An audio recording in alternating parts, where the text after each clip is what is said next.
আছেন?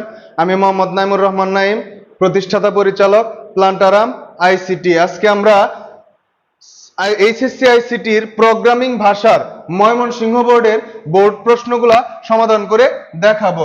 ময়মনসিংহ বোর্ডে এই বছর 5 নাম্বার যে প্রশ্নটা এসেছিল, দ্বাদশ শ্রেণীর শিক্ষার্থীদের সি ভাষায় একটি প্রোগ্রাম তৈরি করলো। প্রোগ্রামটিতে কোনো সংখ্যা ইনপুট দিলে যদি সংখ্যাটি জোড় হয় তাহলে রেড শব্দটি প্রদর্শিত হয়, যদি সংখ্যাটি ঋণাত্মক হয় তাহলে ব্লু শব্দটি প্রদর্শিত হয়, কিন্তু সংখ্যাটি যদি জোড় এবং ঋণাত্মক উভয়ই হয় তাহলে গ্রিন শব্দটি প্রদর্শিত হবে, অন্যথায় সে ব্ল্যাক শব্দ প্রদর্শন করবে। প্রথমে গ নাম্বার প্রশ্নটি আমাদের করা হয়েছে যে উদ্দীপকের সমস্যাটির জন্য একটি প্রবাহ চিত্র অঙ্কন করো। এই যে একটা সমস্যা, এই সমস্যাটার জন্য আমাদেরকে একটা প্রবাহ চিত্র অঙ্কন করতে হবে। আমরা এই প্রবাহ চিত্রের জন্য প্রথমে আমরা কি নিব? প্রথমে আমরা প্রবাহ চিত্রটা শুরু করার জন্য নিতে হবে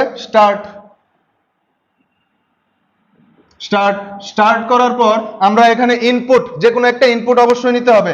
এখানে আমরা ধরে নিলাম যে ইনপুট এখানে n আছে, তাহলে ইনপুট যদি n নেই তাহলে নিলাম ইনপুট ধরে নিলাম আমরা n ইনপুট ধরার পর এখানে আমাদের প্রথম কন্ডিশনটা কি করতে হবে? প্রথম কন্ডিশনে আমাদেরকে আসলে নিচ থেকে যেতে হবে। দুইটা যেহেতু কন্ডিশন আছে আমাদের, একটা জোড় এবং একটা ঋণাত্মক, দুইটার জন্য আমাদের প্রথমে কন্ডিশনটা স্টার্ট করতে হবে। দুইটার জন্য যদি আমরা কন্ডিশন স্টার্ট করি তাহলে প্রথম কন্ডিশনে আমাদের কি দেওয়া আছে? ইফ n% 2 is equal 0, এবং দ্বিতীয় কন্ডিশনটা কি দেওয়া আছে আমাদের? দ্বিতীয় কন্ডিশনটা দেওয়া আছে n যদি ঋণাত্মক হয়, মানে মানটা যদি ঋণাত্মক হয় এবং সংখ্যাটা যদি জোড় হয়, তাহলে এই দুইটা ক্ষেত্রে আমাদের ইয়েস এবং নো। যদি এই কন্ডিশনটা সঠিক হলে আমরা কি প্রদর্শন করব? সঠিক হলে আমরা প্রদর্শন করব হচ্ছে প্রিন্ট গ্রিন। সঠিক হলে আমরা কি করব? প্রিন্ট দিব। দুইটা যদি কন্ডিশন সঠিক হয় তাহলে গ্রিন। আর যদি সঠিক না হয় অর্থাৎ নো হয় তাহলে আমরা যাব দ্বিতীয় কন্ডিশনে। দ্বিতীয় কন্ডিশনটা আমাদের কি বলা আছে? দ্বিতীয় কন্ডিশনে বলা আছে যে সংখ্যাটি যদি জোড় হয় তাহলে আমাদের রেড শব্দটি প্রদর্শিত হবে। তাহলে এলসিফ দিব n%2 = 0। যদি এটা সঠিক হয়, সত্য এবং মিথ্যা দুইভাবে আমাদেরকে করতে হবে, ইয়েস এবং নো। যদি সে সঠিক হয় তাহলে আমাদেরকে কি প্রদর্শন করতে হবে?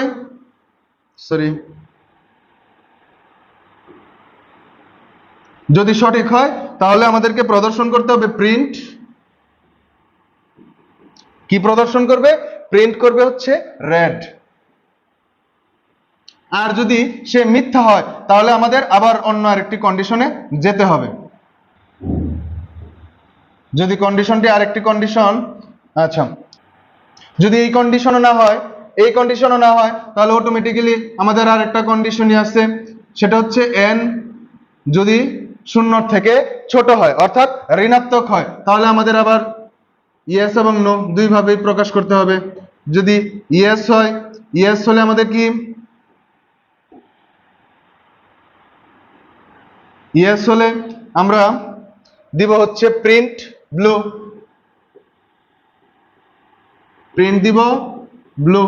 এবং নো হলে আমরা কি করব?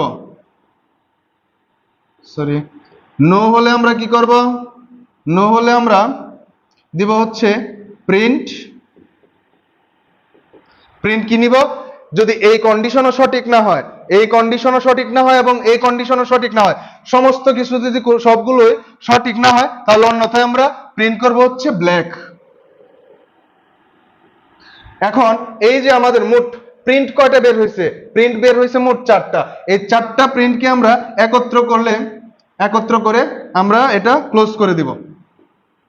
এই 4টা প্রিন্টকে আমরা একত্র করে একসাথে একটাতে কানেক্টরে ক্লোজ করতেছি। ঠিক আছে, এই যে একটা কানেক্টরে ক্লোজ করে আমরা এন্ড করে দিব। এভাবেই আমরা পঞ্চম অধ্যায়ের প্রথম যে প্রবাহ চিত্রটি ছিল, এই প্রবাহ চিত্রটি আমরা এইভাবে শেষ করতে পারবো।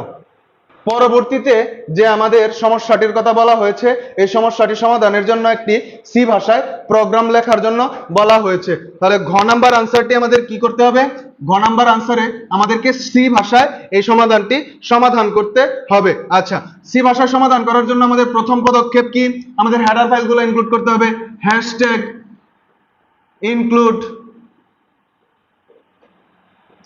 stdio.h, hashtag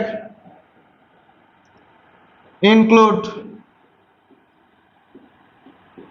conio.h, main function দিয়ে আমরা প্রোগ্রাম শুরু করব। এখানে আমরা ইন্টিজার হিসেবে অর্থাৎ পূর্ণ সংখ্যা হিসেবে আমরা মানগুলা কি পাই?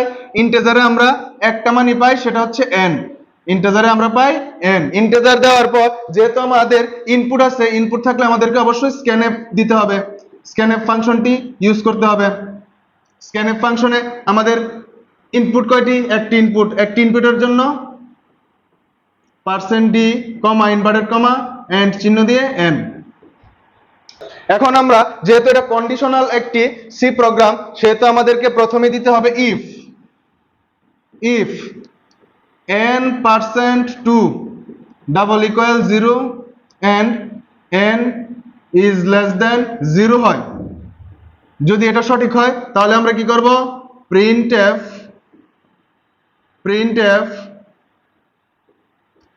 %d, ইনভার্টেড কমা কি গ্রিন।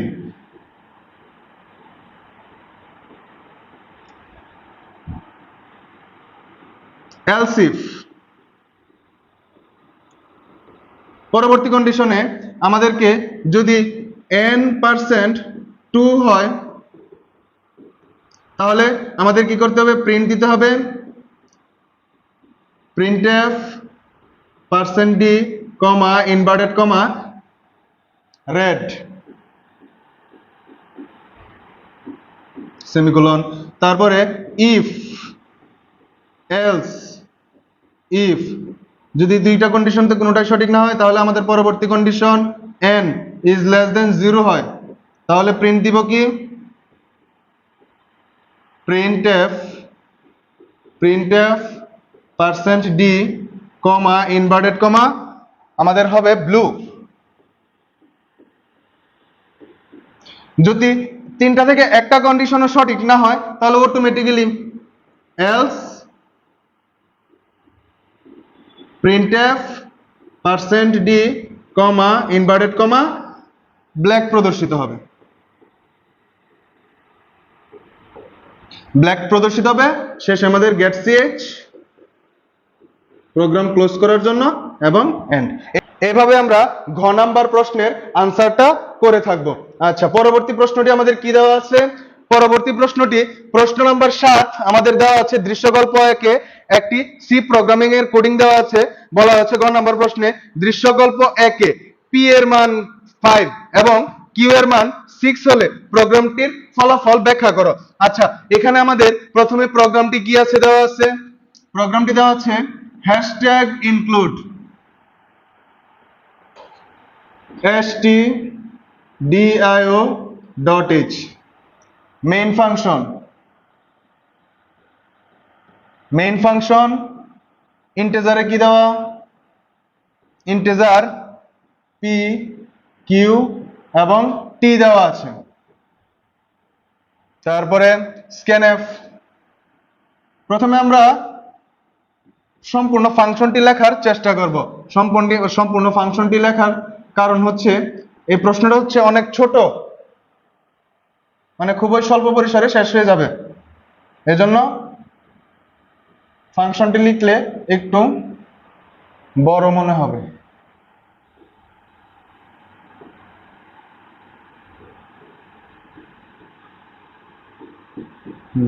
তারপরে t is equal কি দেওয়া? t is equal দেওয়া p। তারপরে p is equal কি দেওয়া?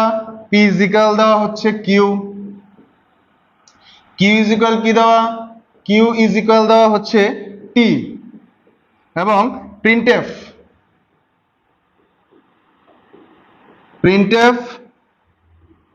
%d কমা ইনভার্টেড কমা p কমা q আউটপুট বের হবে। আচ্ছা, যদি t ইজ ইকুয়াল p হয়, তাহলে যদি t ইজ ইকুয়াল p হয়, তাহলে আমরা t এর মান মূলত কি জানি? p এর মান কত জানি? p এর মান বলে দেওয়া হচ্ছে 5। তাহলে t এর মান কত হবে? t ইজ ইকুয়াল 5 হবে, কারণ t এর মানে কিন্তু p এর মান, যদি p এর মান 5 দেওয়া, তাহলে t এর মানটা অবশ্যই 5 হবে। এবং পরবর্তীতে p ইজ ইকুয়াল q হয়, তাহলে p এর মান কত হবে? আমরা p ইজ ইকুয়াল q হলে p এর মানটা হচ্ছে q এর মান, তাহলে p এর মান কত দেওয়া? q এর মানটা হচ্ছে p এর মান, তাহলে এখানে আমরা q এর মান কত দেওয়া আছে? q এর মান দেওয়া আছে 6, তাহলে p এর মান হবে 6। q ইজ ইকুয়াল t হয়, তাহলে q ইজ ইকুয়াল t হলে এখন q এর মানটা, t এর মানটাই হচ্ছে q এর মান, তাহলে t এর মান আমরা কত পাইছি? 5 পাইছি, এবং q এর মান তাহলে কত হবে?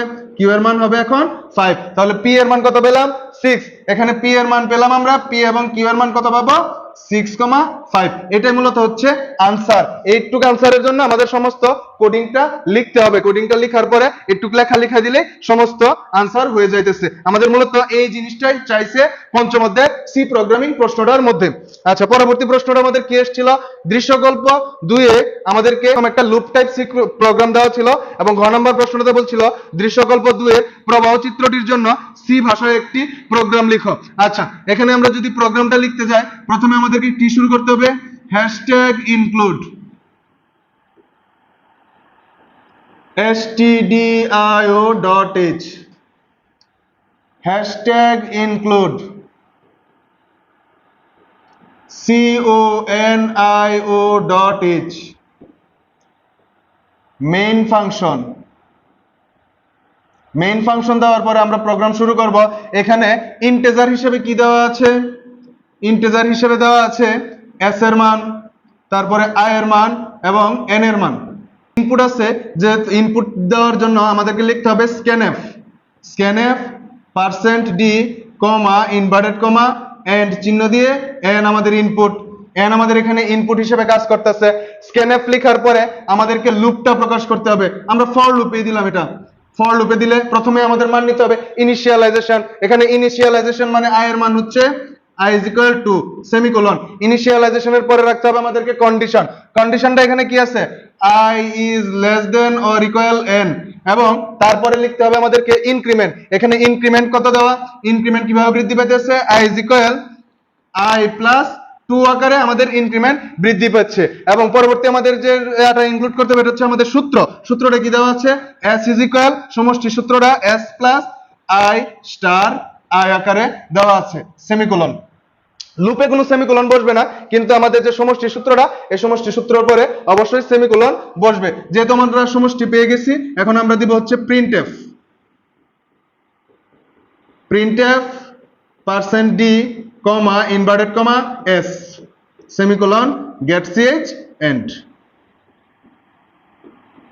এই যে আমরা এইভাবে সমস্ত প্রোগ্রামটি সলিউশন করে থাকবো। এভাবে আমরা সি প্রোগ্রামের যত সমস্যা আছে, মানে আমাদের ময়মনসিংহ বোর্ডের একে একে সমস্ত সমস্যাগুলোই আমরা সমাধান করে দেওয়ার চেষ্টা করেছি। ধন্যবাদ সবাইকে।